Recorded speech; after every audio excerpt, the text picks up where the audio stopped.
story behind, okay, essentialism, right, get into essentialism. Essentialism is a mindset that says we should do three things. We should create space to explore what is essential.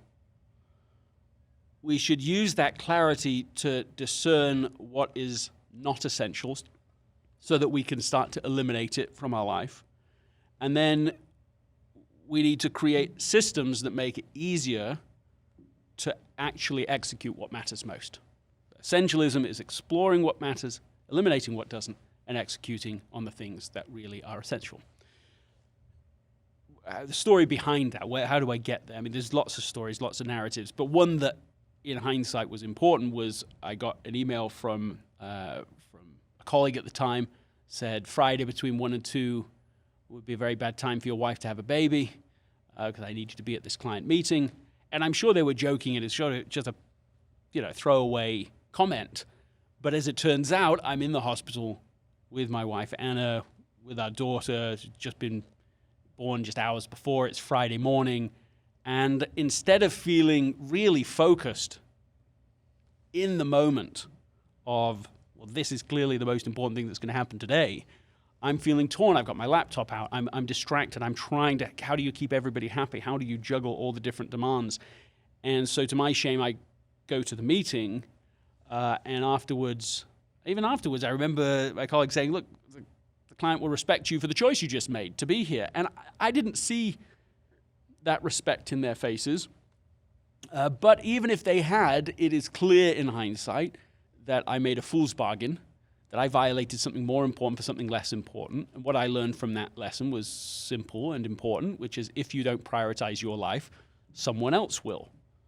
And so that was one key moment that catalyzed an interest in this subject. I didn't have the language of essentialism. I created that language to try and capture the solution to the problem I experienced on that day. I didn't have the language of being an essentialist or a non-essentialist. All of that grew in order to be able to explain what had happened and what I think lots of people end up doing, which is violating things that are essential for things that are not essential.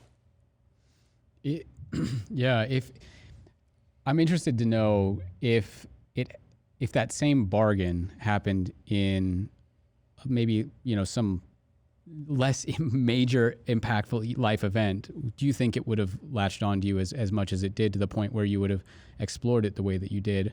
Or did it require the massive bargain that you made, right? Like that, the birth of a child, right?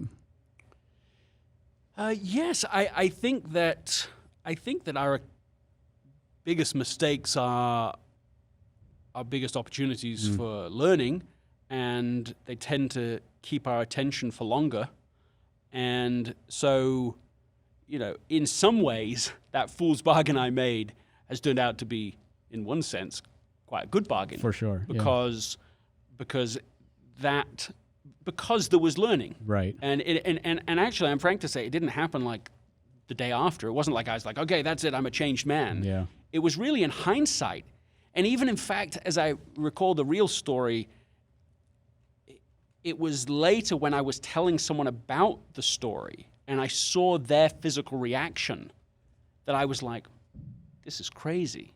How do you get to a point where you violate little bit to the point that you don't really feel in control of the prioritization of your life? I mean, that's what the underlying story is. It's not just someone who just doesn't value the right things.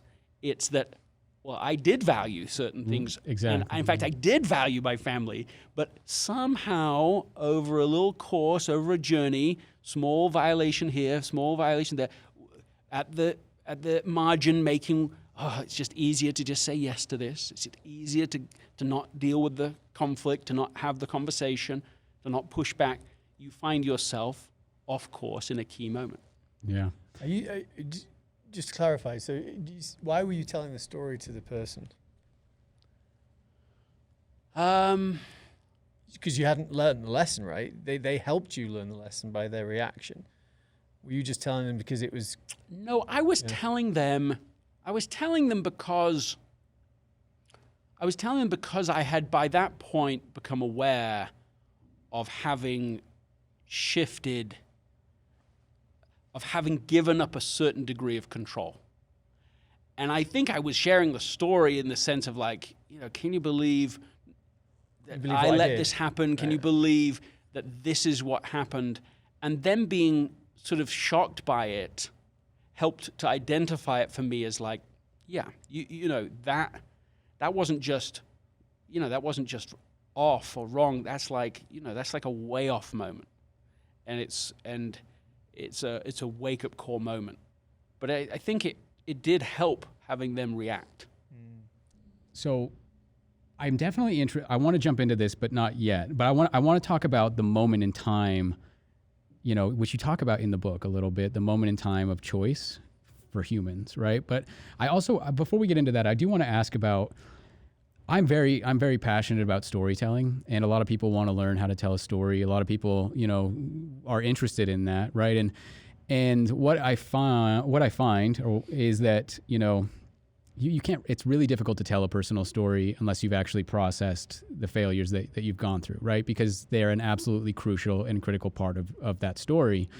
And it's interesting to hear you talk about, like, there was a moment of acceptance of the reality of that moment, and yes, it wasn't right, but also it had to be validated by the other person through that story. But yet you had to get to a point where you felt okay enough to tell that story, where you had processed that moment enough. Because a lot of times, it's like, I want to tell a story, but I don't want to talk about the things that I've done wrong. I don't want to talk, Actually, now that we're drilling in on this sort of second part of the story, of the learning, maybe really in some ways when the learning happened, that was the moment I wanted to tell the story. When I saw that person had a physical reaction to it, I thought, we're touching on something that matters.